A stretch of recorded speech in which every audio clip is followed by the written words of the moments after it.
Dari pagi, saya paham, saudara ingin tahu dari mulut saya apa yang terjadi hari ini.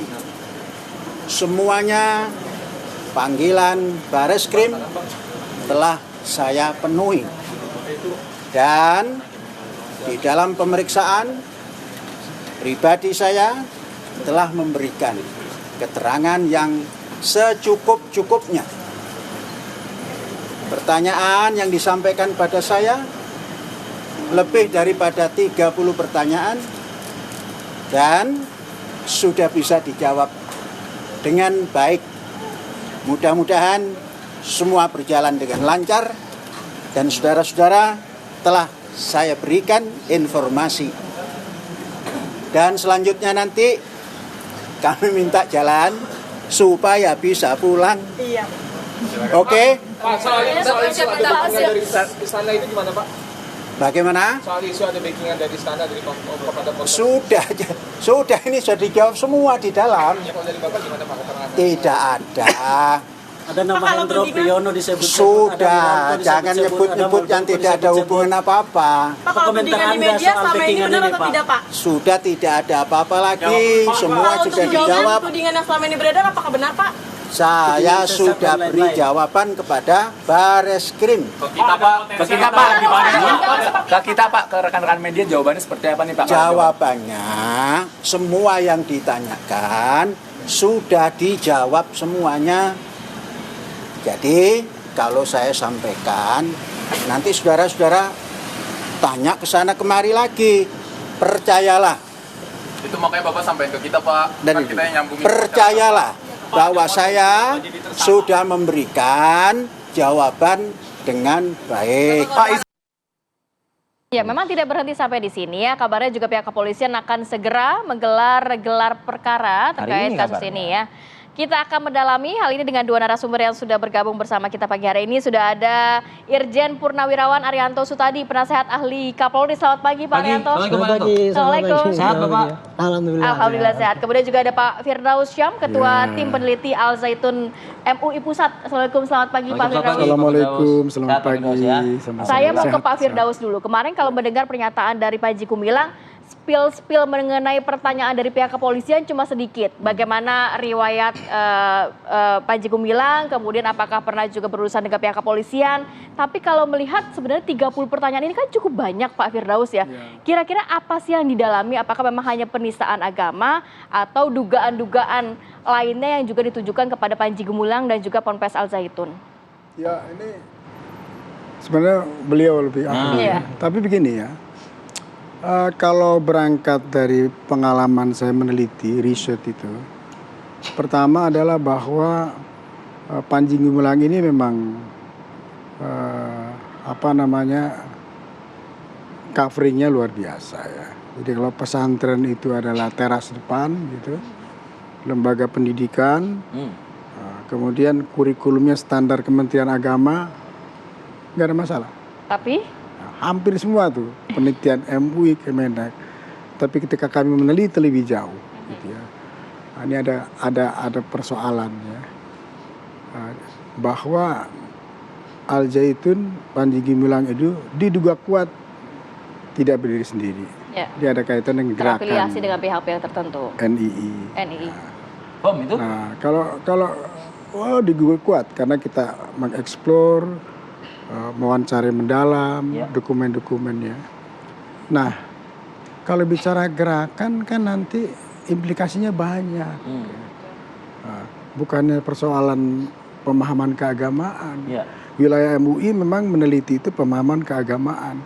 Apakah nanti masuk dalam koridor penistaan, penodaan, atau juga penghinaan ya? Itu nanti ya. Itu MUI siapkan materi itu berdasarkan klarifikasi dan eksplorasi.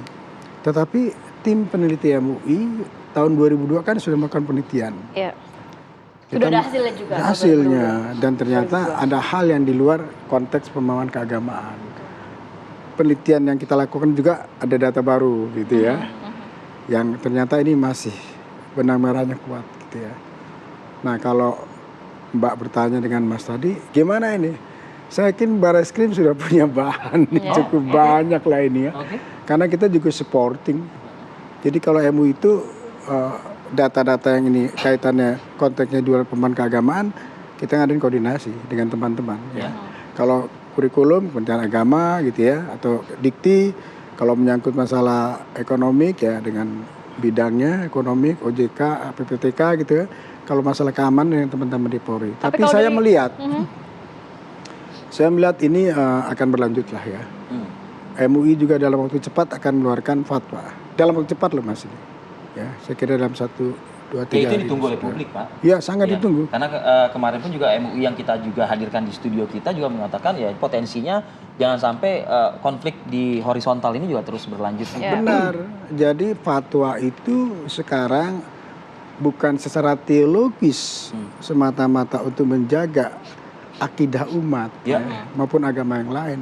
Secara psikologis ini penting, ya, karena masyarakat menunggu gitu ya. Masyarakat menunggu dan Panji Gumilang juga menunggu kan. Nah, gitu. Hasilnya seperti apa begitu ya Pak Firdaus? Kalau Mas bilang Palu Gada gitu kan. Wah.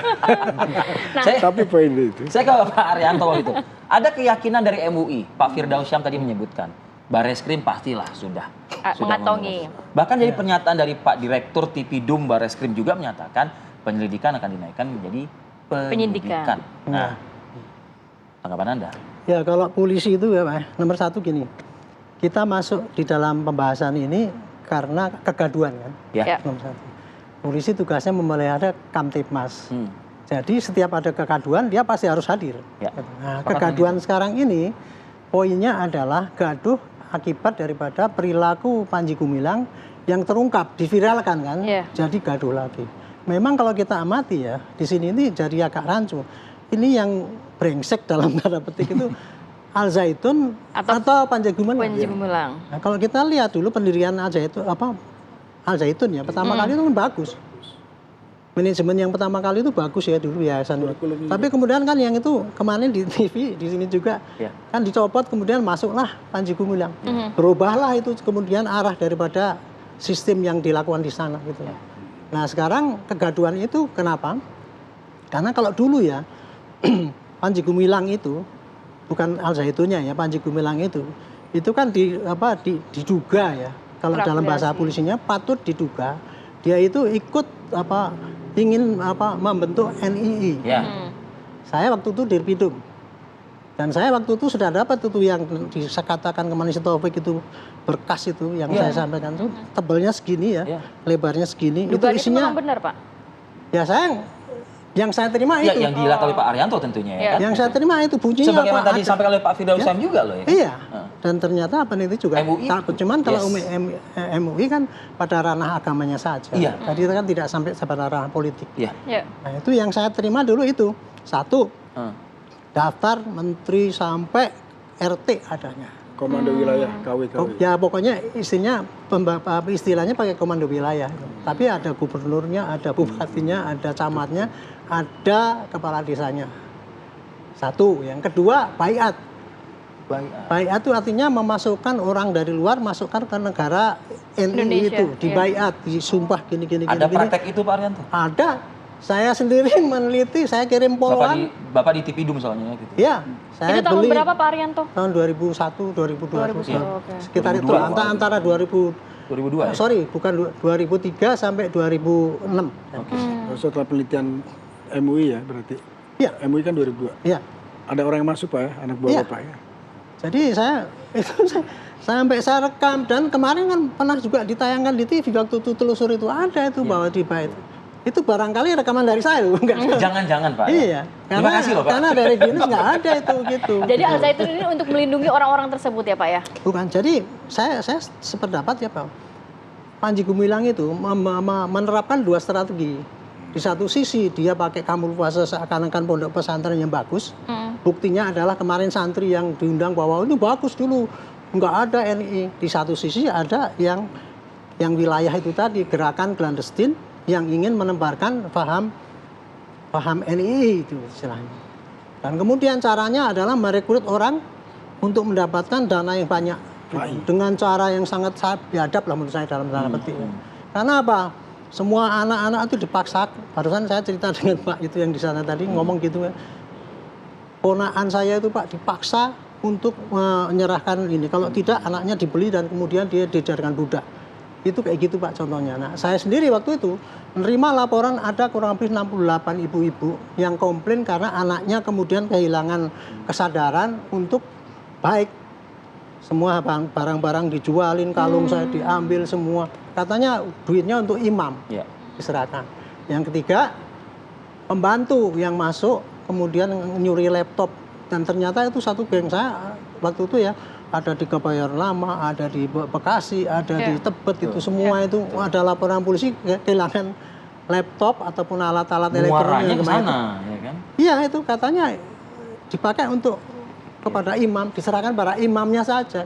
Berarti memang kasus penistaan agama ini tidak hanya sampai di sini, mungkin harus ada pengembangan kasus ya Pak ya? Ini baru cerita ini sisi gaduh itu tadi kan karena si Panji Gumilang ini dituduh dia dulu mempelopori NII itu tadi. Yang kedua adalah ini mengenai penistaan agama, penodaan agama. Karena praktek yang dilaksanakan di sana yang tidak terlihat oleh santri-santri yang baik-baik itu, ternyata prakteknya ya baru keluar sekarang pakai viral ini tadi. Kalau dulu kan nggak ada ini, nggak ada video bukti elektronik kan nggak dipakai. Nah makanya itu saya pikir ya, dulu ketika kita menuduh NII itu kepada Panji Gumilang, kita sulit untuk mengangkat ke pengadilan, Pak. Sulit karena kalau diangkat pun pasti beda dengan zaman sekarang ya, Pak ya. Nah, kalau sekarang kan banyak itu bukti artinya digital. Kalau Pak Arianto boleh mengatakan pagi ini kepada adik-adik lah yang ada di Tipidum Bareskrim, mudah seharusnya saat ini untuk menangani dari penyelidikan ke penyidikan ini, begitu ya, Pak? Saya tidak mengatakan mudah, tapi saya bilang harus. Harus masuk ke penyidikan. Karena apa? Kalau tidak sampai ke penyidikan nanti, ini cuma jadi debat aja gitu. Apapun nanti perkara nanti disampaikan kepada hakim kemudian diputus bebas, enggak apa-apa. Tapi semua bukti yang ada itu masukkan, semua bukti yang ada masukkan. Kemudian biar diproses dan kemudian sampaikan kepada jaksa bahwa ini buktinya harus ini diteliti sampai ke pengadilan. Tadi adalah kepolisian hadir untuk menciptakan Kamtipmas tadi. Itu untuk yang kaitannya dengan NII ya. Kalau untuk dengan penodaan agama, ini Pak Muin nanti yang menjadi saksi ahli apakah itu sudah termasuk dalam kaitannya penodaan agama tadi atau agama. Kira-kira itu. Kita jeda ya. Kita lanjutkan lagi usai jeda berikut kami akan kembali. Kembali lagi di Apa Kabar Indonesia Pagi, saya ke Pak Firdaus Syam. Pak Firdaus, judul kita hari ini memang berangkat juga dari proses hukum yang saat ini berjalan dan ditangani oleh Bareskrim Polri. Tapi ada suara-suara yang mengatakan ini juga harus diberantas sampai dengan ke akar-akarnya. Nah, bicara soal akar-akarnya, bicara soal pondok pesantren. Iya. Ya kan? Tapi sebagian kalangan juga mengatakan kasihan loh. Ribuan, santri apa? 6.000, 7.000 santri. Iya kan? Nah, MUI memikirkan juga hal ini tentunya. Apa solusi dari MUI begitu agar ada win-win, jalur tengah, jalan tengahnya seperti apa? Domainnya itu kan pesantren di bawah Kementerian Agama ya. Tapi saya kira kita juga harus memberikan kontribusi pemikiran, membantu teman-teman di Kementerian Agama. Yang pertama adalah dari segi konstitusi ya Pak ya. Konstitusi kan mengatakan bahwa pendidikan itu hak setiap warga negara. Gitu. Nah, santri di Al-Zaitun punya hak untuk mendapatkan pendidikan yang layak, gitu kan? Nah karena itu saya pernah bicara di beberapa stasiun TV itu sederhananya begini, ya kalau di lumbung itu ada tikus, jangan lumbungnya dong yang dibersihin, dibakar, tikusnya ditangkap, gitu kan? Kalau tikusnya banyak Pak? Ditangkaplah tikus itu, lumbungnya jangan, lumbungnya dibersihin saja, tapi jangan lumbungnya juga dihabisi. Tapi kalau tikusnya sudah memberikan doktrin sampai di lumbung itu? Kalau perumpamaan seperti itu kan kita juga ada kalau bahan kimia pembersihnya gitu ya. Racun tikus. Intinya begini, bahwa persoalan Al-Zaitun dan persoalan Panji Gumilang bisa dalam satu hal dibedakan dalam konteks apa yang dia lakukan. Dari aspek MUI adalah pernyataan-pernyataannya menyangkut masalah tafsir pandangan dia tentang keagamaan, ini domainnya ya. Dia secara individu harus bertanggung jawab. Oleh karena itu MUI kan melakukan tabayun. MUI ini kan tugasnya kan khodimul ummah, melindungi umat, melindungi akidah Islamnya, semua kita lindungi. Jadi kita ingin klarifikasi tempoh hari kan pada beliau. Tapi kan mungkin Mas Mbak sudah tahu kan, ditolak Respon kita. dari beliau. Ditolak, kita kan ramai ditolak, kita waktu di Bahkan Gedung Sate ditolak. Ya. Kita Nyerang balik ya? Iya, nyerang balik, resistensi lah gitu. Nah, tetapi kita tidak boleh tinggal diam, ediktan Bapak. Kita lakukan riset ya. Bahkan teman kita sudah ada yang masuk ke dalam. Kan dia nggak tahu. Jadi tugas peneliti. Pak Firdaus, tapi kalau melihat Mengeksplor itu ya. ya. Nah, kita melihat kurikulumnya nggak ada masalah. Oke. Kurikulum lah. ya. Bagaimana dengan santri? Itu kan pertanyaannya. Nah ini kan kemudian harus kita lihat. Nanti ke depan santri ini kan ada istilah mereka kan santri dalam santri luar. Ya. Nah santri dalam kita sudah tahu ya. Dia punya genealogisnya diduga kuat punya kaitan dengan NII. Ya. Santri luar adalah yang orang-orang seperti kita nanti anak kita ke sana. Nah tentu ini tugas kita, tugas kementerian nanti bagaimana kemudian melakukan pendataan tentang SDM-nya, santrinya, Pemahaman. Bagaimana memastikan pendataan aset-asetnya. Karena saya kira aset-asetnya juga perlu. Negara masuk di situ ya Pak? Oh ya, negara harus hadir di sana. Karena begini, saya waktu ke Indramayu itu ketemu dengan teman-teman di sana, Pak. Kapolres dengan Bupati. Kalau istilah Bapak kan negara dalam negara. Sampai mereka bilang negara dalam kabupaten. Bayangkan Pak, itu negara dalam kabupaten. Camatnya itu sama saya pergi ke sana. Saya bilang sudah berapa tahun? Jadi 4 tahun Pak. Pernah ke sana. Aduh Pak, nggak bisa masuk, saya Pak, susah kan. Camat loh itu. Ya, jadi begitu eksklusif. Question mark. Karena yang namanya pesantren itu setahu saya sangat terbuka dengan lingkungan ya. Anak saya di pesantren loh. Kalau hari Jumat tuh libur Pak ya. Dia keluar, harus bergaul dengan lingkungan. Ini kan betul-betul eksklusif ya. Pak Firdaus, apa mungkin saran dari MUI sendiri membedakan mana anak-anak yang sudah terkena doktrin atau mana anak-anak yang masih bisa kita alihkan ke pesantren lainnya begitu? Apa solusinya? Apa langkah yang harus dilakukan untuk menyelamatkan ratusan santri atau ribuan santri di sana? Insya Allah kalau itu Kementerian Agama ya, pemangku kepentingan, kita punya pengalaman lah itu ya menghadapi hal begini. Karena yang namanya patologi yang berkaitan dengan pemahaman keagamaan kan nggak hanya kasus ini kan. Dulu sudah ada Musadek ya. Udah ada Musadek ya. Gafatar ya. Kemudian juga Lia Aminuddin banyak gitu ya. Mereka juga punya jamaahnya kan. Nah, tetapi ini santri ini kan besar jumlahnya. Jumlahnya besar gitu.